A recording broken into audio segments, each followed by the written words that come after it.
As promised, just jumped into the waiting room is a longtime friend of mine, Sarah. Take a look at the photo on the right.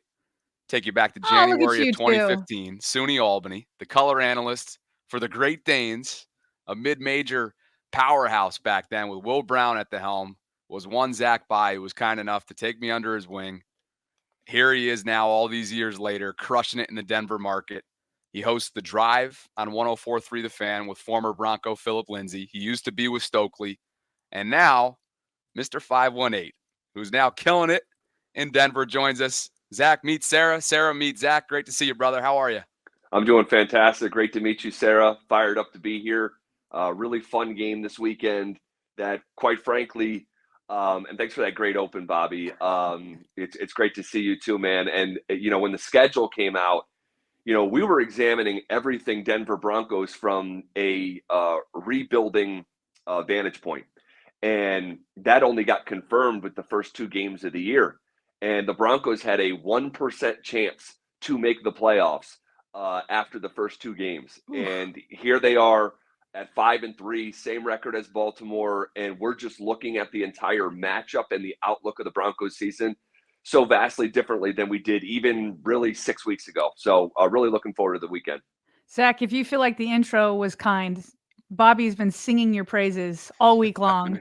He's been looking forward to this, so it is certainly my pleasure to meet you. Can you help us understand it? So I grew up in Denver. I grew up watching John Elway and the two Super Bowls back then, and it's been not a lot of success since those John Elway days. Obviously, Peyton Manning had brought the franchise back up, but you just mentioned that after the first two games, they had a 1% chance of making the playoffs. What has changed? What caught fire in Denver? Well, I think a couple things. One, the Broncos defense is so much better than anyone anticipated. I mean, this was a roster, Sarah, that Pro Football Focus ranked 32nd in a league of 32 just this summer. So no one saw this no-name defense being what is really a top five defense in almost, most metrics, really. I mean, they have just been lights out.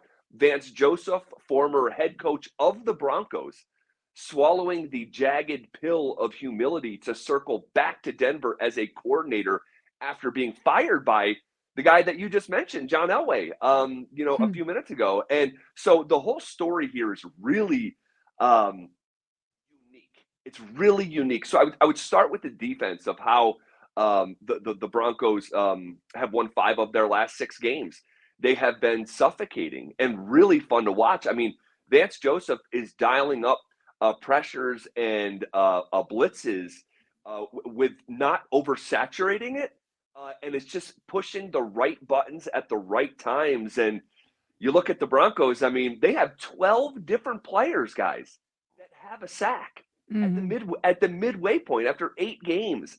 You're looking at a guy like Nick Benito, who, a lot of your listeners might be hearing his name for the very first time. Guys, he has a sack in 6 consecutive games, longest streak since future Hall of Famer Von Miller was playing for the Denver Broncos. So it's been a really fun defense that sort of has emerged out of absolutely nowhere. And that's where I would start. And then the offense now is slowly catching up to the other side of the ball here this past month with Bo Nix, who I'm sure you guys saw just yesterday, was awarded the Rookie of the Month. AKA Mr. Ferris Bueller, correct? Mr. Ferris Bueller. I mean, the combination between him and Sean Payton is really interesting. Sean is just like, you talk about an interesting cat to cover. I mean, this dude is just an absolute wild card in so many different regards. Right. But Bo, his hand-picked guy, that at times Sean has referred to during the draft process, he got a gut feeling about Bo that he had when he tried to trade up for Pat Mahomes and got edged out by Andy Reid. So it's been fun. Really slow start for Bo, but this past month he's first in touchdowns for rookies, first in wins, touchdown interception ratio, yards. He's running. I mean, his rushing yards and numbers are akin to Lamar Jackson. If you look at his season thus far and his explosive plays, he was asked about it yesterday. Doesn't want anything to do with the analogy, but it's there on I paper. wouldn't either. No. But it's there on paper. Zach, the strategy, obviously, the opponent's strategy when facing Baltimore has been pretty obvious so far this year when you look at the 32nd ranked passing defense that this team boasts. I mean, it's been open for business on the back end. They've been banged up. It's a perfect storm. It's a first-year, 32-year-old defensive play caller. 8 missed, dropped interceptions through 8 weeks. We can go on and on and on in terms of what's led to this. But if you're Sean Payton and you're Bo Nix, are you willing to kind of attack these guys through the air vertically? I don't think they have a choice. I don't think they have a choice. If you look at their aggregate running game, it'll say like the Broncos are the 14th best, rushing attack in football. But I have eyes. All right, I watched this. I watched this rushing attack. Javonte Williams is starting back. He averages 43 yards a game, ranks 31st in the league. The rushing numbers for Denver are propped up by Bo Nix. The Denver Broncos have 8 explosive plays on the ground this year. Explosive play in the running game defined by 20 yards or more. Bo Nix has 5 of the 8. Every running back in the running back room has a fumble so far this year. In fact, the Denver Broncos lead the NFL in fumbles. So keep that on your radar for Sunday. But when it comes to like how what's the strategy to attack this Ravens defense, they're going to have to throw the ball because they're not going to be able to run the ball on a defense that gives up 69 rushing yards a game. I just don't see that. Now, it's the NFL. Anything can happen. Maybe Jaleel McLaughlin change a pace back, breaks one for 70. That could happen. But what I'm drawing from is 8 games of substance, and I don't think the Broncos are going to have a lot of success on the ground. They're going to have to throw it. And I caution my audience this week and really emphasized it yesterday repeatedly. Stop looking at stats to determine what's going to happen on a Sunday. It says number 32 next to the Ravens pass defense, but they've played Joe Burrow. They've played Josh Allen. They've played Pat Mahomes. They've played Baker Mayfield. Like it's not apples to apples to say Bo's playing better. The Broncos offense is playing better. They're playing the 32nd defense. Therefore, Bo's going to throw for 284 yards because that's what the Ravens give up. Football doesn't work like that. I think it's going to be a real challenge to move the ball. You mentioned the stats about 8 dropped interceptions. Water will find its level in that department. And guys, you hear John Harbaugh in the press conference yesterday, how much emphasis these guys are working after the fact, catching footballs after practice. These guys didn't forget how to catch. They're just not catching it. And Bo Nix will give you an opportunity, all right, because, Bo hasn't had a turnover here this month. But again, don't tell the story. I have eyes. I watch the games. There are turnover-worthy plays to be had. So Baltimore will have a chance. And I'm just really intrigued how Denver is going to put up, I don't know, say 24 points for a decent chance to win. Hey, Zach, if you don't know the exact number, can you tell me what your gut says? Like in terms of Bo Nix running, because you're saying he is helping prop up the rushing game. What percentage of that would you say is like designed runs versus scrambles? That's a great question. We did not see the designed runs, Sarah, really for the first month of the season. It's been the last month where they have started to incorporate some RPO stuff, some design stuff. I don't have the exact stats for you, the exact numbers, but I can tell you we were clamoring for more RPO action and more design runs in the first month of the season when the Broncos offense was so mind-numbing to watch. We were saying, hey, why don't you just use the running game? Because guys, let me just say this before I continue. Bo Nix is a phenomenal athlete. Closer to the top 10 athletes at that position than he is the bottom 10. Here's a fun fact for you. Coming out of high school, he was the number 1 rated dual threat quarterback in the country as he went to Auburn. Even the Broncos coaching staff said, we knew he was fast, we knew he could run, but we didn't know he was this athletic. When this guy takes off, I'm not going to make another analogy. He's just a phenomenal athlete, and I'm not using that word loosely because you're going to probably see it in a couple flash plays, and even at Oregon, you start to dive into the numbers. He ran for 20 touchdowns at Oregon. I mean, so this kid can freaking move, and when he gets out on the run, I mean, he is an explosive runner. And like I mentioned, 5 of the 8 explosive runs this year have come from Bo. And this past month, it's something else for the Ravens to prepare for. And quite frankly, it might be one of the primary things the Ravens have to prepare for is Bo Nix in the running game and design runs at that. Talk to us about just how locked down Pat Surtain is, and if we're going to see that Zay Flowers matchup, which gets your popcorn if so. And then 2, how does Denver guard tight ends? So Denver historically has struggled covering tight ends. They just have. And by the way, outside of last week, which was the most successful day in the history of the tight end position on National Tight Ends Day, go figure, 177 grabs from tight ends last week, just insane NFL record. But outside of last week, the Broncos haven't had any tight end production, literally the worst room in the entire sport. You wouldn't know their names: Adam Troutman, Lucas Cole, Nate Atkins. They're NFL nobodies, big picture. And when it comes to covering tight ends, this has been, well, it's an NFL problem, right? I mean, like this era of the tight end, it's an NFL problem. But the Broncos have struggled with it. So that's something that we're going to talk about today for sure, because you guys have a couple there that are very just fun, right? But when it comes to Surtain, this dude is a human eraser. He is the best cover corner in the sport. He's got a chance, truly, to be the best corner, single human eraser on an island, covering a number 1 week after week since Darrelle Revis. Now, do I think he's Darrelle Revis right now? No, but because he doesn't have the accolades yet.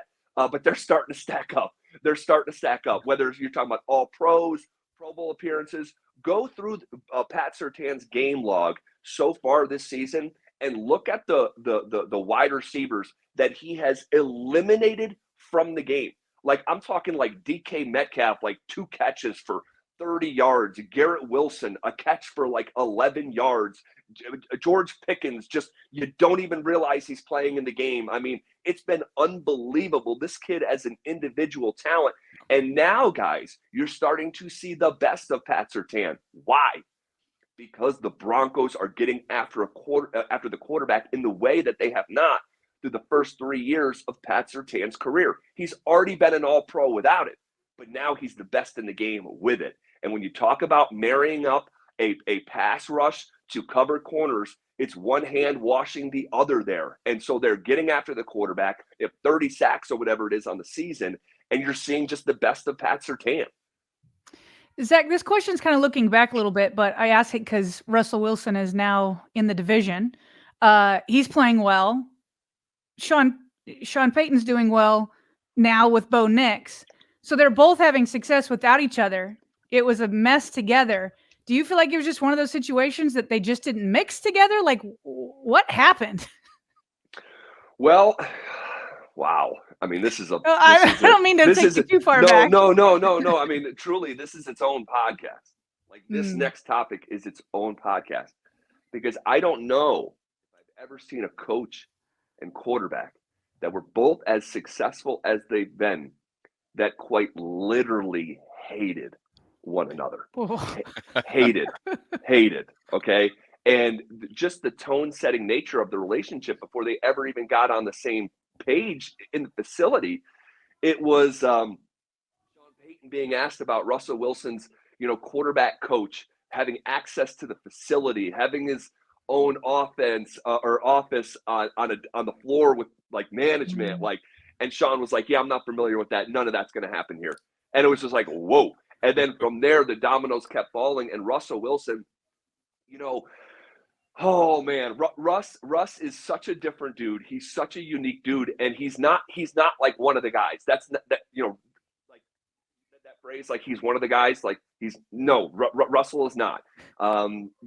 His own teammates can't contact him. They got to go through his manager and things like that. And then there's also other just over the top personality stuff where you guys don't even know this stuff, but like Russell Wilson would he would go to the Nuggets game with Sierra, and they would sit courtside, but they would get 4 seats. Not because they're sitting with 2 other people, but so that no one on either side could sit next to them. They went to the Avalanche game and had the people in the arena hang plexiglass on each side of their box so no one could reach over and give him a high five. I mean, he has got a chauffeur that opens up his door full time. Yeah. like he came into the facility on day one of OTAs wearing his own jersey. Like, Bo Nix came in 2 weeks ago wearing like an Elway jersey. Like, that's cool. Wearing your own jersey, not cool. And there was just so much stuff that rubbed so many people the wrong way, because whatever version that he was in Seattle, he turned it up to like a 12 here in Denver, where he's at the NFL awards and Kyle Brandt goes to interview him and got the sunglasses on and you get told no. Like, dude, you're an NFL player at the NFL awards. Like, you're not Jay-Z and Beyonce. So the whole thing, and then really what makes that grind on everyone's gears is the lack of success. And Russell Wilson is not a traditional pocket quarterback, and that's what you need to run Sean Payton's offense. You think about the hallmarks of Russell Wilson's game, if we can get to the crux of the football stuff. You think about the hallmarks of Russell Wilson's game, and when he used to be on the NFL Top 100 and they'd come on NFL Network and the players would talk about him, it's like, man, the play's never dead. It's backyard football. He's going to extend plays and do the moonshot ball. But Sean Payton's offense, think about how it worked with Drew Brees. It's timing. It's rhythm, it's processing, it's accuracy. And Russ at 36 doesn't have that same magician quality to him anymore to thrive Sunday after Sunday after Sunday. You can get by with it on certain games. I mean, the Broncos went 8-9 with him, but big picture, Sean Payton said, this is not going to work long-term, big picture. Let's start over, even if it means taking on the largest dead cap in the history of NFL football. Here's the kicker, though, ×2. The largest dead cap in NFL history up to this point was like $42 million from Matt Ryan. Guys, we're talking $85 million here. The Broncos are going to eat in a better effort, and you guys need to keep this in mind here moving forward with your relationship within the division. Sean Payton believed genuinely that the Broncos would have a better chance to win eating all that money and moving on without him than they had keeping that money with the roster flexibility with him. And it's one of the most remarkable decisions in NFL history. Working. Sarah, what did he tell you at the top of that? It's a whole separate podcast conversation. He wasn't lying. I kind of enjoyed it, to be honest. I mean, we didn't even get into that he won Walter Payton Man of the Year, and we found out his charity while he was here in Denver was only giving 20 cents of every dollar to the actual charity, and they were paying the guy who ran the charity over $200,000, and that guy works directly for Russell Wilson as a personal assistant, which is the definition of illegal. Go ahead and read that article. Oh, man, dude, it must feel so calm this year covering your team, like compared to last year. It must feel so like just normal, refreshing, normal. I would say yes, but Sean Payton is just a different dude. So he steps in it sometimes his own self. Like this past week, they're playing the Panthers. They're up 28-7 in the fourth quarter, and he's going for fake punts. He's going for double passes. Like, he is just like I asked him in the summer, I said, Sean, Pro Football Focus has your roster ranked 32nd. NBC or whatever had you as the 16th best coach. Do you have like a separate compartment of motivation for like a middle finger? And without a hiccup, he said, well, in fact, I have two middle fingers. It's like, that's who this guy is. He is a different So dude. they're both different dudes. Yes. And so they couldn't, Yes, Sarah. Yes. Like they may make it work in Pittsburgh with Arthur Smith and Mike Tomlin. Right. But Sean Payton is just so, this is a guy who, even since coming to Denver, has blasted the commissioner. He and the commissioner can't stand one another to the point where during the hiring process, I really believe that the league and Roger Goodell was reaching out to new Broncos ownership, trying to warn Denver about who Sean Payton has been, what his history looks like, not just with Bountygate, but an opioid scandal that has followed him for a decade now. There's just, he's on camera, and you guys can Google this for yourself. He's smoking a bong with 14-year-olds who are filming him. He just puts himself in bad positions. He puts his foot in his mouth. He's really aggressive. He is just a unique cat, and it's been really interesting to follow on a day-by-day basis, because when he's down in New Orleans, he's just down there in New Orleans. Like, yes, Sean Payton. But when you start covering him on a day-to-day basis, like, wow, this dude is a wild cat. Dude was perfect for TV, in other words. Right. So anyway, Zach, I know you got a show you're getting ready for. You got kids running around. Do you have a prediction ready to go? And then one specific matchup that you're looking at? Man, in terms of the matchup, I'll keep it simple, and look at Bo Nix and in his 9th game ever against this on paper struggling pass defense. And if the Ravens will be able to capitalize on mistakes that teams like the Panthers and the Saints have not. And I just cautioned our audience, guys, this is a different animal. This is not the Saints. This is not the Panthers. The last time, if you guys remember, the Broncos played the Ravens. Lamar left after like the first series of the game with I think it was like a back injury. And it was, I think Tyler Huntley came in, and we're going, oh yeah, the Broncos, what a shot. And they lost 10-9, which is a classic Broncos score of this era of Broncos football. And then the time before that, if you guys remember, and I know you will on this one. Oh yeah. The Broncos were down by 15 points. There's like 10 seconds left in the game. Vic Fangio wants to throw it and try to make the score look window dressing. Drew Lock throws an interception. Ravens get the ball back. They have a streak of 47 consecutive games running for 100 yards. They're one away from tying the Steelers consecutive games going back to the 1974 season. Harbaugh comes out and says, Lamar, you want to go for it? You want to go for it? Lamar says yes. They run a play with no time left, run for 5 yards, finish with 103 yards. Vic Fangio comes out and blasts Harbaugh and says, in 37 years of coaching, that was the most bull blank move I've ever seen, but I expect it from them. That's who he is, Harbaugh comes out and responds and said, what's meaningful to us is not meaningful to anybody else, and we don't care about how they feel about. I mean, it's been a fun little doozy. And my co-host, Philip Lindsay, in his 3rd game ever, got ejected from a Ravens game for fighting in the game. So it's been fun little chapters. Maybe not NFL front page headlines, but it's been a fun little history here between the Broncos and the Ravens. And to go circle back and ultimately answer your question, Bobby, instead of rambling about Broncos Ravens history, is I'll go with the Ravens 28-23 in a game that's a little bit closer than people anticipate. And one more thing. Let me get this out too.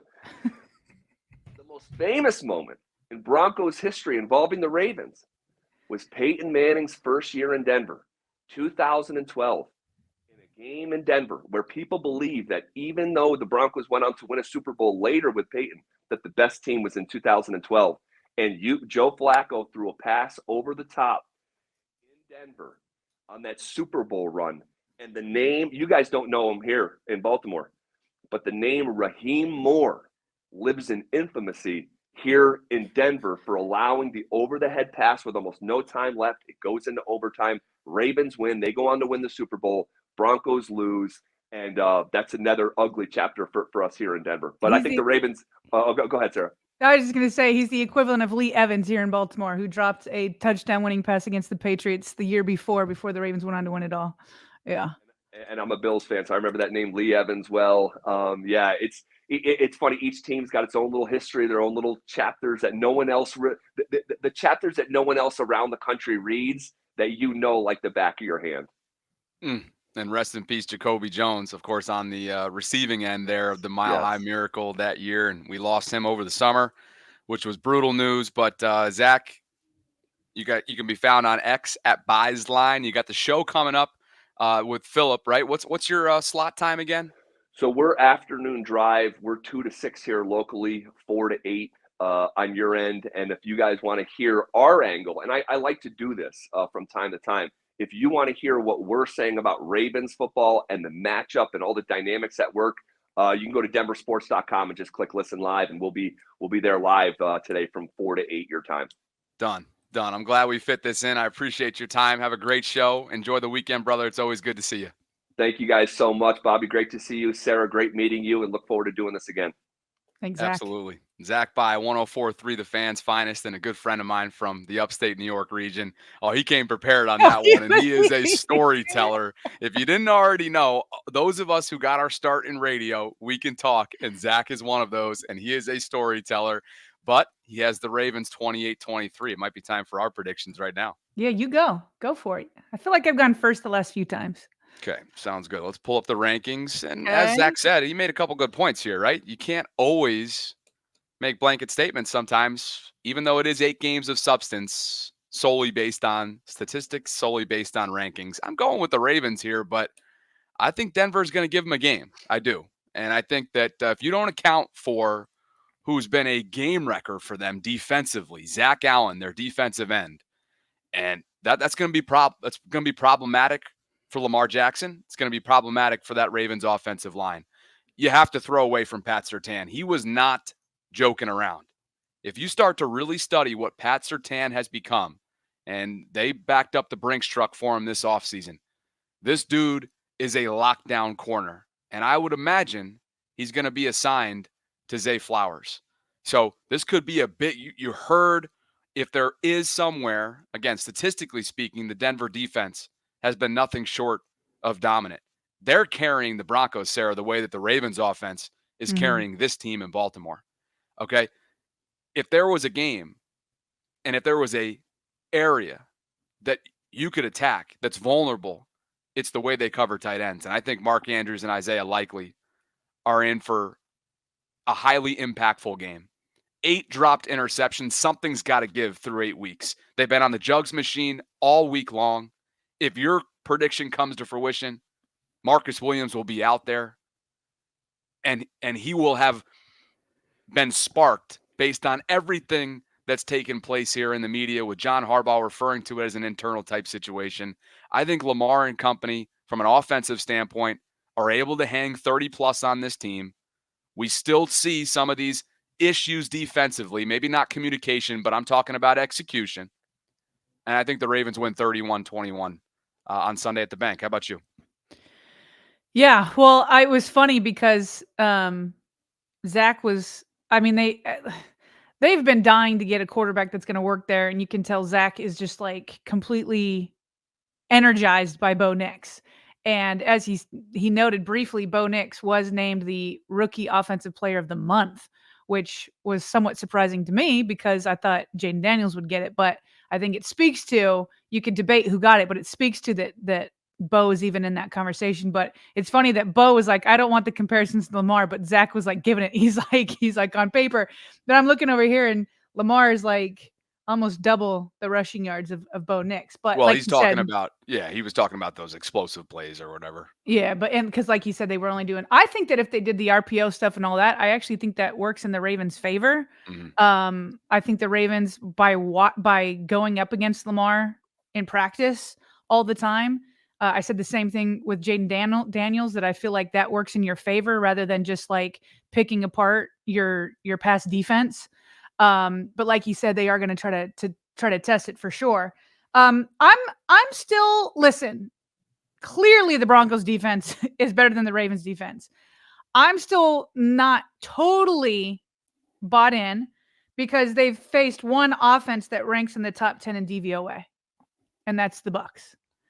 And so, they've got the Ravens and they've got the Chiefs, they got the Falcons coming up. And so I think that they obviously are a good, maybe very good defense, but we're going to find out if they're elite over the next couple of weeks. And I'm not totally bought into that yet. On the offensive side, I agree that you just don't want to throw it towards Pat Surtain. And so don't. Go to your tight ends. Make this a Derrick Henry and tight end game, or go to the opposite side of Surtain with some of your receivers. But I could see another big game for Mark Andrews and Isaiah Likely and Derrick Henry. Let's go that route. He said they traditionally have not, defended well against tight ends. And so, like you said, I think the defense is going to be angry. Lamar Jackson is 8-0 against rookies. I think that will continue. I have the Ravens 30-24. 30-24, 31-21 for me. That has been our game preview. It's a 1 o'clock kickoff coming up at the bank. Ravens, Broncos, a battle of 2 5-3 teams. And to your point, maybe, just maybe, Denver still got to kind of prove who they are based on their schedule, based on the strength of schedule. From a Baltimore perspective, I think this is the best defense that they've seen since week 1. And that was Kansas City. Kansas City. What about Raiders with Crosby? Vegas was a one-man wrecking crew. He was a one man, but he was a wrecking ball, and we felt the pain of that frequently. Daniel Fa'alele. No question. And Cleveland's front was a force to be reckoned with as well. But when you look at the Denver schedule, you're looking at, wins over Carolina. We know what the Panthers are this year. A Derek Carrless New Orleans Saints a couple weeks ago. The Vegas Raiders, the Jets when they were scuffling, early on. The aforementioned Bucks, like you said, or Baker Mayfield was mentioned with DVOA, and they have losses to Mike McDonald's Seattle Seahawks, the Steelers when Justin Fields was captaining them, and Jim Harbaugh's Chargers just 3 weeks ago. So 1 o'clock at the bank. I'll be out at the Be More Around Town tailgate lot from 11 right up until kickoff, as always, for home game, pregame tailgates. Would love for you guys to come hang out. And a special thank you to Zach By, a childhood friend of mine, for popping by the show.